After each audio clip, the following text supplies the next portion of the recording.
The new Sequoia is really cool, but it does have some major flaws. We're going to talk about that in today's video. I'll include a link to the Toyota Orm's website in the description down below.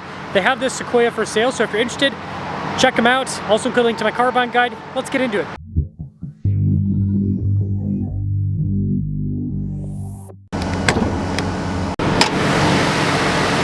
The Sequoia is powered by a twin-turbo 3.4-liter V6 hybrid that goes through a 10-speed. It produces 437 horsepower and then 583 pound-feet of torque. Now obviously the V6 has been problematic in the Tundra, and the Sequoia it actually hasn't been too bad. It seems like the hybrids do better than the non-hybrids. Anyways, Toyota ought to add the hybrid startup redundancy that is in the Lexus LX 700H to the Sequoia and the Tundra. I think that would be something that would add peace of mind for people that are spending, you know, like this TRD Pro's over $80,000. It'd be nice. I'm trying to hit 500,000 subscribers before the end of the year. I'd really appreciate it if you'd help out with that. Now, some things I wouldn't change. I love the hood design with the TRD Pro badges on either side, and then the light bar with the Heritage Toyota logo. The fog lights are pretty low, so that's a little bit annoying. But the front end, it looks cool, especially with the marker lights too. However, it does need to be noted, the Sequoia and the Tundra, they need tow hooks. Now this Sequoia has like a leveling kit or a lift kit potentially. Funny enough, the tires aren't massive. They're just 33-inch tall tires. You can fit 34s on a stock Sequoia, no problem. But it does give this a cool stance, definitely not necessary. I think Toyota should make the camo optional for people that want it. Just saying. The running boards, though, that is not a miss. I do like off-road running boards. To give credit where credit is due, the side profile and the overall design of the new Sequoia is a lot better looking than the previous gen. I own one, I know. Now this is something that bugs the crap out of me. I don't know why the new Sequoia has a manual window instead of a power. The old one had a power. It just makes more sense with the car. But you know what? All of that pales in comparison to this whole situation. So with the third row folded up, you really don't have all that much storage space, definitely less than the previous gen. With the third row folded down, you have to use a shelf system to get a flat load floor, which means, yeah, you lose a ton of vertical space. Toyota needs to figure out a better way to package their hybrid systems in their off-road vehicles. I don't know how to do it, but I know that the people at Toyota are smart, and there's got to be something to figure this out. Because it's not just the fact that there's not a flat load floor or a very good flat load floor. It's also the fact that my legs are pushed up massively here in the rear. There is at least ventilation back here, but I feel like I'm about to touch the ceiling. So as a rear passenger, like you guys can see, I just don't have good space. So they need to figure this packaging out. But hey, on the bright side, the back end of the Sequoia, it looks good. And the second row is fantastic. I mean, you have sunshades here for the rear passengers. Nice trim with the red stitching, looks cool. The seats I think also look cool. I'm actually a fan of the camo. I know a lot of people don't like it, but I do. And the space in the second row is absolutely fantastic. I mean, you do have the driveline hump, which does get in the way a little bit. Not the end of the world.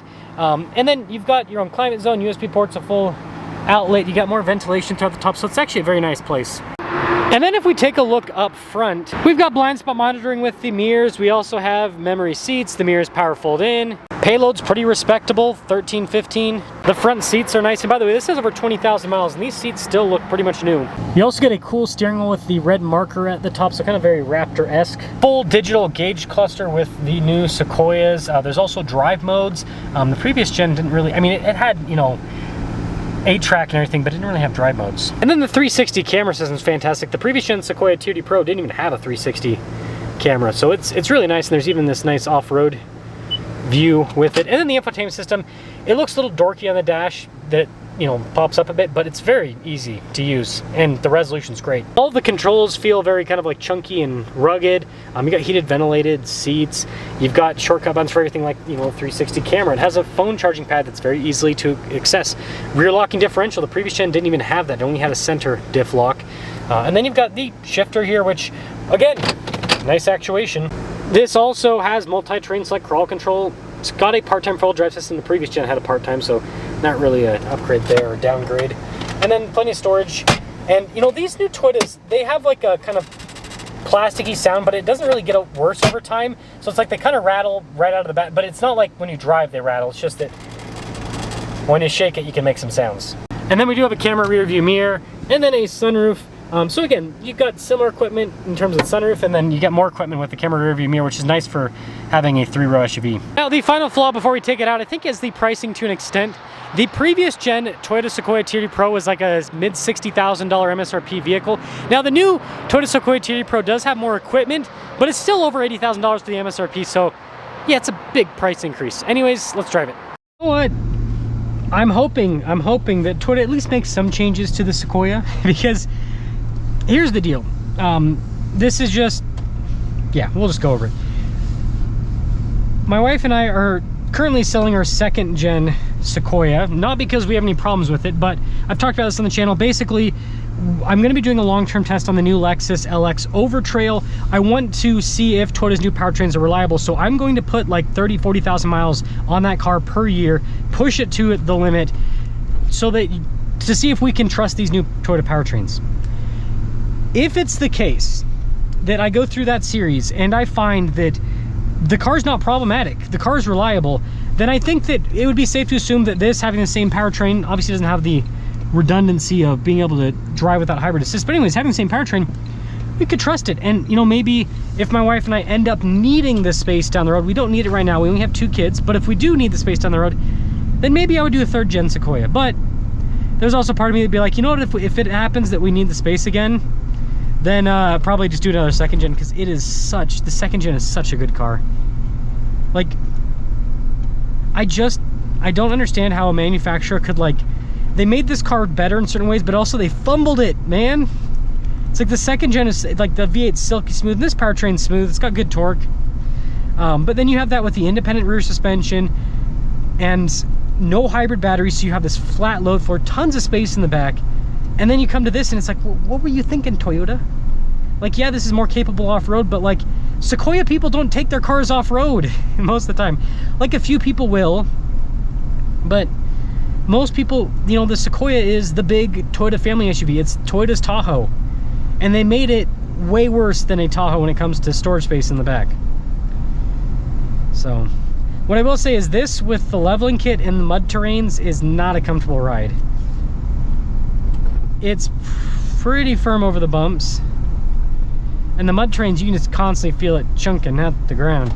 This is why I reviewed enough cars with mud terrains. I almost put mud terrains on my Wrangler, but I didn't end up doing it, and this is part of the reason. Like, it is not a comfortable drive.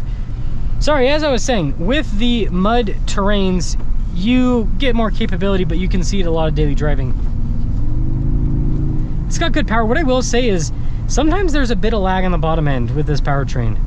Like, even though you've got the hybrid assist and everything, sometimes, like, when you put your foot down like that, it's not like the V8 instant response. This, it takes a second. So it's definitely something to get used to.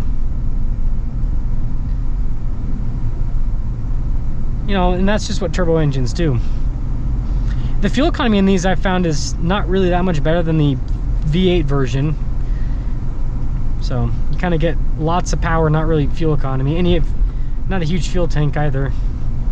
The Sequoia's not too bad with the fuel range. Not bad like the new Land Cruiser.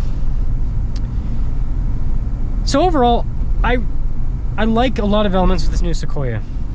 I think they've improved a lot of things, but I think that they also unimproved several things. And so it's kind of like a 2 steps forward, 1 step back type situation, I think. And so the next step forward is not adding more power, not adding more complexity to the new Sequoia. Make sure this new powertrain's reliable, and give us more space in the Sequoia. That's the biggest thing. You know, the redundancy, the startup redundancy would be great with this powertrain. Absolutely fantastic. But the biggest thing, in my opinion, would be having a usable, more usable third row and having a more usable cargo area. Figure out how to make that stuff flush.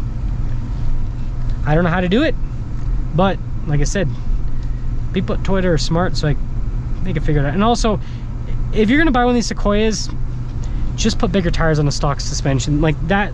This is a stock one right here, it's brand new. Those tires, in my opinion, they look good. That's big enough.